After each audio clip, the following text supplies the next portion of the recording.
2 अप्रैल एक ऐसी तारीख जिस पर पूरे भारत की नजरें टिकी हैं। अमेरिका के ट्रेड अधिकारियों ने अब स्पष्ट संकेत दे दिए हैं कि भारत को चीन, मैक्सिको और कनाडा के क्लब में नहीं डाला जाएगा। इसका मतलब क्या है? क्या अमेरिका भारत पर ट्रेड वॉर नहीं करेगा? और इस बड़े फैसले के पीछे भारत की कूटनीति ने क्या भूमिका निभाई? आज हम इन सभी सवालों का जवाब देने वाले हैं, तो वीडियो को अंत तक जरूर देखें। सबसे पहले जानते हैं कि 2 अप्रैल की इतनी चर्चा क्यों हो रही है। डोनाल्ड ट्रंप ने पहले कहा था कि अमेरिका जिन देशों के साथ ट्रेड डेफिसिट झेल रहा है उन पर रेसिप्रोकल टैरिफ लगाए जाएंगे। लेकिन अमेरिकी अधिकारियों का कहना है कि भारत का केस अलग है।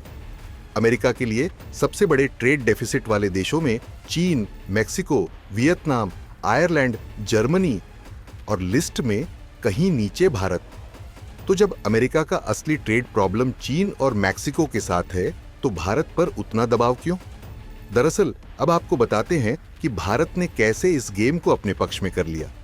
पीयूष गोयल, जो भारत के कॉमर्स मिनिस्टर हैं, उन्होंने अमेरिका के साथ एक मिडिल ग्राउंड खोजने के लिए लगातार बैठकें और नेगोशिएशन किए। क्या भारत ने झुककर डील की? नहीं। क्या भारत को फायदा हुआ? बिल्कुल। दरअसल भारत ने गूगल टैक्स को हटा दिया, जिससे अमेरिकी टेक कंपनियों की एक समस्या हल हो गई।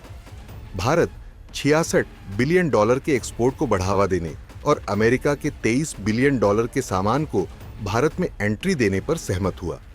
लेकिन भारत ने अपने कृषि क्षेत्र में अमेरिका को कोई छूट नहीं दी। अब जानते हैं कि अमेरिकी अधिकारियों ने भारत के बारे में क्या कहा। पहला, अमेरिका को भारत से सिर्फ टैरिफ को लेकर समस्या थी, जबकि चीन, मैक्सिको और कनाडा के साथ कई गंभीर मुद्दे हैं। दूसरा, भारत और अमेरिका के बीच डायलॉग काफी पॉजिटिव रहा है और बातचीत सही दिशा में जा रही है। तीसरा, 2 अप्रैल को भारत पर कोई बड़ा टैरिफ नहीं लगेगा।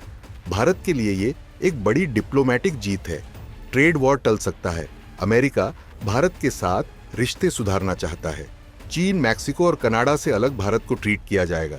लेकिन क्या इसका मतलब ये है कि अमेरिका अब भारत का सबसे बड़ा दोस्त है? नहीं। भारत को अभी भी अमेरिका के साथ अपने हितों को ध्यान में रखते हुए संतुलन बनाना होगा। खैर, इस पूरी खबर को 3 पॉइंट्स में समेटें तो भारत पर 2 अप्रैल को रेसिप्रोकल टैरिफ लागू होने की संभावना नहीं है। भारत ने अपनी डिप्लोमेसी से अमेरिका के साथ बेहतर सौदेबाजी की है।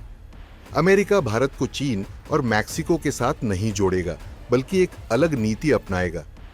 क्या आपको लगता है कि भारत ने इस डिप्लोमेटिक लड़ाई में जीत हासिल कर ली है? हाँ या ना में कमेंट करके जरूर बताएं।